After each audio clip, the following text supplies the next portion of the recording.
दोस्तों, आपने भी ये अक्सर सुना होगा कि कुछ भी हमेशा के लिए नहीं रहता।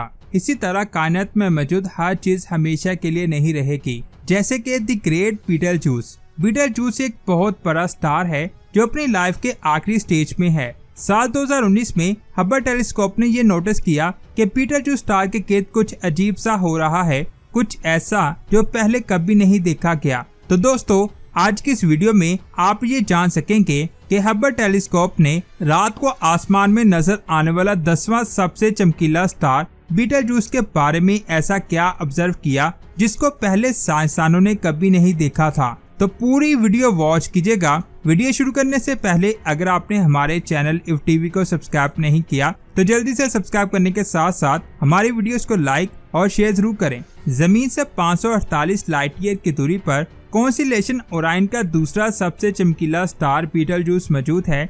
अल्फा ओराइन कॉन्स्टेलेशन के स्टार्स मिलकर हंटर की शक्ल बनाते हैं और बीटलजूस हंटर के ईस्ट शोल्डर पर मौजूद है। इस रेड सुपर जायंट स्टार का नाम एक अरेबिक टर्म येडल जवजा पर रखा गया है। येडल जवजा का मतलब है दी hand of central one. Beetlejuice star बहुत रोशन है, यहाँ तक कि इसको आसमान पर बगैर किसी टेलीस्कोप से आसानी से देखा जा सकता है। एक अंदाजे के मुताबिक स्टार की उम्र 10 मिलियन साल है। ये सुपर जायंट इतना पुराना है कि अनकरीब ही खत्म हो जाएगा। अगर बीटलजूस को सूरज के साथ कंपेयर किया जाए तो बीटलजूस सूरज से 13,000 गुना ज्यादा रोशन है। इसके इतने ज्यादा रोशन होने की आखिर क्या वजह हो सकती है? जैसे जैसे स्टार्स की उम्र ज्यादा होती जाती है तो उनके अंदर मौजूद हाइड्रोजन फ्यूल तेजी से जलना शुरू हो जाता है और हैवी एटम्स की फ्यूजन तक ये हाइड्रोजन के जलने का अमल जारी रहता है। और जब जायंट स्टार में से हाइड्रोजन फ्यूल बिल्कुल खत्म हो जाता है और इसकी आयरन क्योर बहुत ज्यादा मास तक पहुंच जाती है,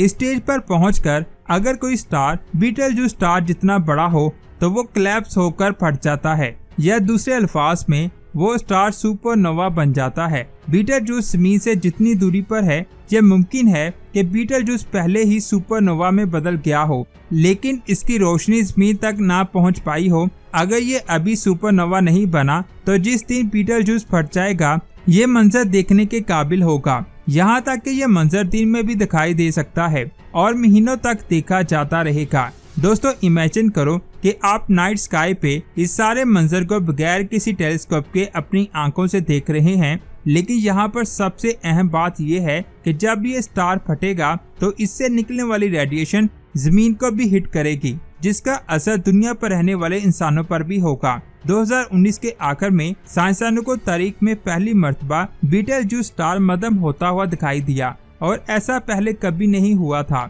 ये कोई अजीब वाकया नहीं था, लेकिन इस बात का साइन था कि सुपर जायंट स्टार बस खत्म होने वाला है। इसलिए ये स्टार सबके लिए बहुत इंटरेस्टिंग बन गया था। बात को मजीद इंटरेस्टिंग इस चीज ने बनाया कि फरवरी 2020 में ये देखा गया कि स्टार अपनी 2/3 रोशनी को खो चुका है और इसको जमीन से भी कम होता हुआ देखा जा सकता है। स्टार हर गुजरते दिन के साथ अपनी रोशनी खो रहा था। फरवरी के मिड तक स्टार अपनी 35% रोशनी खो चुका था। इसके बाद ये देखा गया कि अप्रैल 2020 में स्टार फिर से रोशन होना शुरू हो गया। बीटलजूस की इस ग्रेट डिमिंग पर भी बहुत सारी थ्योरी सामने आई, जिनमें साइंसदानों ने ये कहा कि सुपर जायंट सुपरनोवा में बदलने वाला है, लेकिन कुछ साइंसदानों ने ये कहा है कि ये जायंट डस्ट क्लाउड है जो स्टार की रोशनी को कम कर रहा था और मुमकिन है कि ऐसा ही हुआ हो कि एक जायंट डस्ट का बादल स्टार के सामने आ गया हो, जिस वजह से स्क्रीन से देखने पर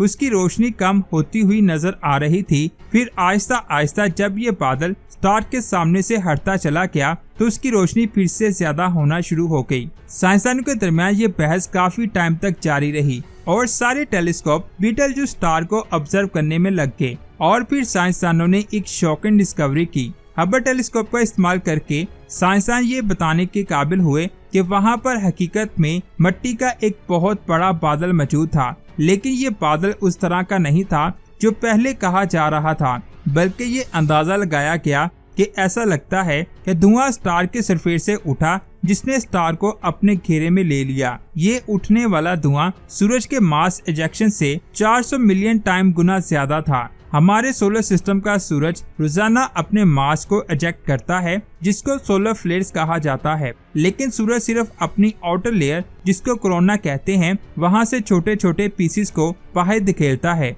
जिसको कोरोनल मास इजेक्शन कहते हैं। लेकिन अगर बीटलजूस की बात की जाए तो ऐसा लगता है कि ये स्टार अपने पूरे सरफेस को ब्लॉक करता है, जिससे स्टार के सरफेस से मास स्पेस में इजेक्ट होता है और इस प्रोसेस को सरफेस मास इजेक्शन कहा जाता है, जो कि कोरोनल मास इजेक्शन से मुख्तलिफ होता है। साइंसदानों की एक टीम जो हबल टेलीस्कोप से बीटलजूस स्टार को इस सारे प्रोसेस से गुजरते हुए ऑब्जर्व कर रही थी। जब स्टार की रोशनी एकदम से कम होना शुरू हुई और कुछ टाइम गुजरने के बाद फिर से ज्यादा होना शुरू हो गई, उन्होंने इस सारे प्रोसेस के दरमियान कलेक्ट होने वाले डेटा को एक जगह इकट्ठा करके ऑब्जर्व किया तो पता चला कि स्टार के करीब एक डस्ट का बादल था, जिस वजह से बीटलजूस की रोशनी कम हो गई थी। उस डेटा से ये भी पता चला कि स्टार की आउटर लेयर जो फोटोस्फीयर कहलाती है, वो लेयर तेजी से बाहर निकलना शुरू हो गई है, जिसके नतीजे में स्टार की रोशनी कम होना शुरू हो गई। एक साइंसदान जो इसकी स्टडी को लीड कर रही थी,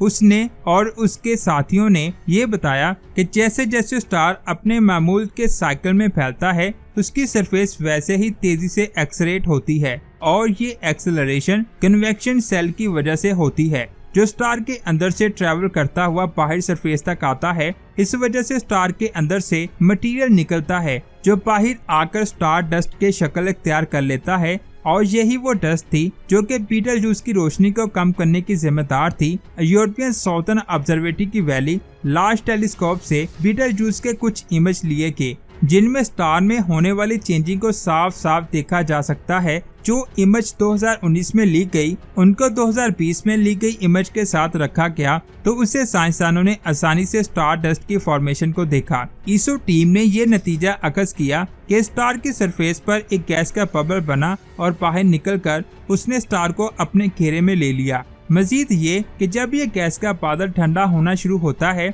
तो इसका पैच सरफेस पर जाहिर हुआ, तो उससे लोकल टेम्परेचर इतना कम हो गया कि उसने हैवी एलिमेंट्स जैसे कि सिलिकॉन को सॉलिड डस्ट में बदल दिया। इस तरह डस्ट ने स्टार को अपनी लपेट में लेकर उसकी रोशनी को कम कर दिया, खास तौर पर साउथर्न हेमिस्फीयर में। इस सब के बाद एक आर्टिकल पब्लिश हुआ जिसमें उस साइंसदान ने ये स्टेटमेंट दी कि हमने आज से पहले कभी भी किसी स्टार की सरफेस से इतना ज्यादा मास इजेक्शन नहीं देखा। बीटलजूस की रोशनी के अचानक कम होने की पहेली को हल करते हुए साइंसदानों को सुपर जायंट स्टार के बारे में बहुत कुछ क्लियर हो गया और इसने स्टार के बारे में बहुत सी नई पॉसिबिलिटीज के बारे में बताया। इस नई होने वाली ऑब्जर्वेशन ने इस बारे में बहुत से नए क्लूज भी दिए कि कैसे वक्त गुजरने के साथ साथ रेड जायंट स्टार अपना मास लूज करता है। तो दोस्तों, ये थी आज की अमेजिंग वीडियो। आपको कैसी लगी नीचे कमेंट्स करके जरूर बताएं। वीडियो अच्छी लगी तो लाइक करने के साथ साथ इसे आगे भी शेयर करें। मिलते हैं एक और अमेजिंग वीडियो में।